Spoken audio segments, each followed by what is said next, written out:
What does it mean to be in your body? Maybe you've said this phrase yourself, or maybe you've heard a friend say it. I need to get out of my head and get into my body. Uh, but what if this phrase, while it means well, just isn't accurate? What if this phrase is actually detrimental to our attempts to improve ourselves? And what if this mantra, this phrase is holding us back from a more powerful, integrated way of being? Let's get curious. I am your host, Tamara Adrasart, and this is This Sensational Life, a space where we explore the art and science of embodiment and how it can help us live richer, more powerful, more sensational lives. Today, we're going to deconstruct one of the most popular phrases in the wellness world, such a buzzword. I need to get into my body more.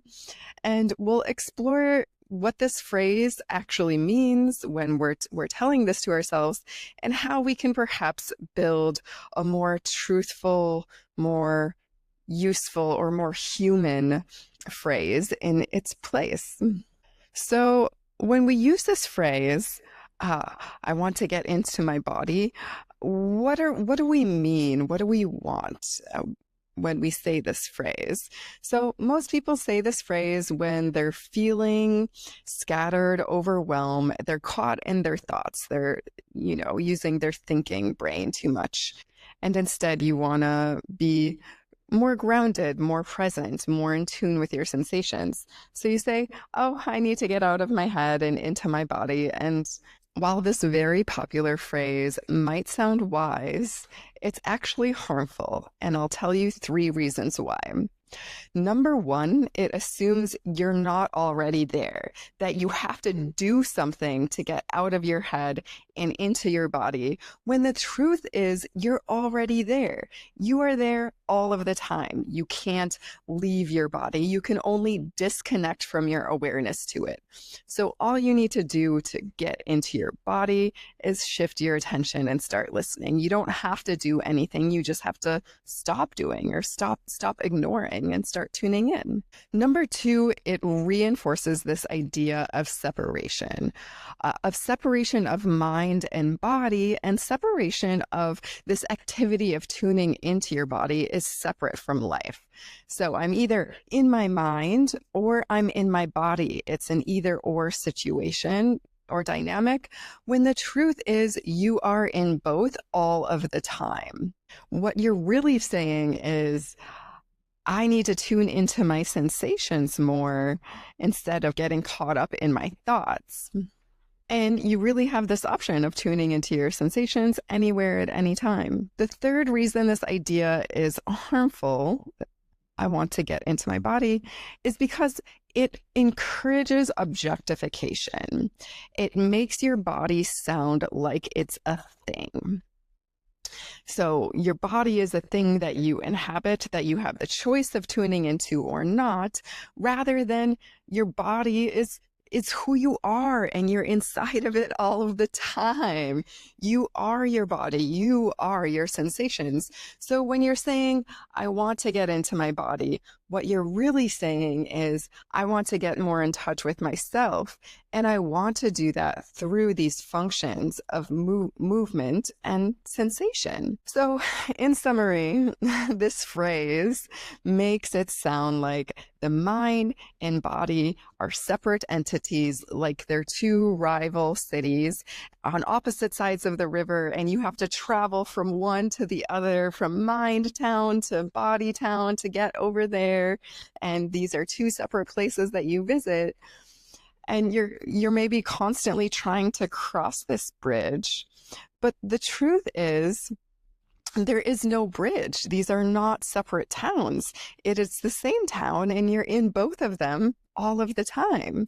You're just not aware of this whole other part of town that's available to you at any time. So when I was in a little story about the word body, When I was in my Feldenkrais Awareness Through Movement teacher training, the directors of our program basically removed the word body from their curriculum, from our vocabulary.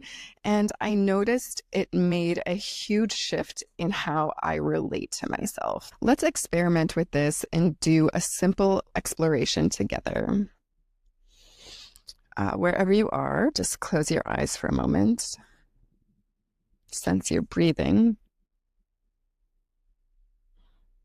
Sense where your eyes are in space. Now, listen to your body. Tell yourself, I want to tune into my body. And notice where your eyes go and where your attention goes.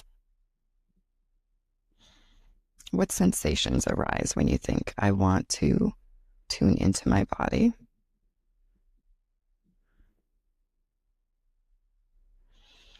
And now, instead, say, I want to tune into myself more.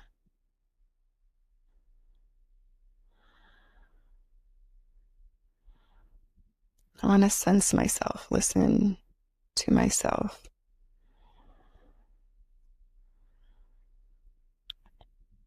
Now, in that practice, what came up for you in any difference in sensation? Or notice where your eyes went when you said, notice what's happening in yourself. Did your eyes start looking inward more? Perhaps your sensations got a little richer, or your breath got a little deeper. How did these two phrases shift your perception? I'll share, for me, the first phrase, I was looking outward more. I noticed myself searching outside of myself for kind of some sensation in my leg. I could kind of vaguely feel my breathing. And then after the second phrase, I said, I want to tune into myself. My eyes immediately started looking inward, down and inward inside of myself. The sensation of my internal organs became a lot richer. Like I was in touch with this living, breathing thing that is myself. And instead of looking for this external image or thing that is my body. So basically, every time we treat our mind and body like they are separate domains, we reinforce this idea that thinking happens up here in the brain and sensing happens in the body. But none of this is actually true. Sensations happen in your mind and thinking happens in your body. Your body is not just a taxi for your brain. You are a fully integrated being. So your thinking affects your breathing. Your breathing affects your movement. Your movement affects your emotions. All of these things happen together all at once. They are inseparable functions. You are an integrated whole. And the way I like to think about this is we all experience the world through four main channels, right?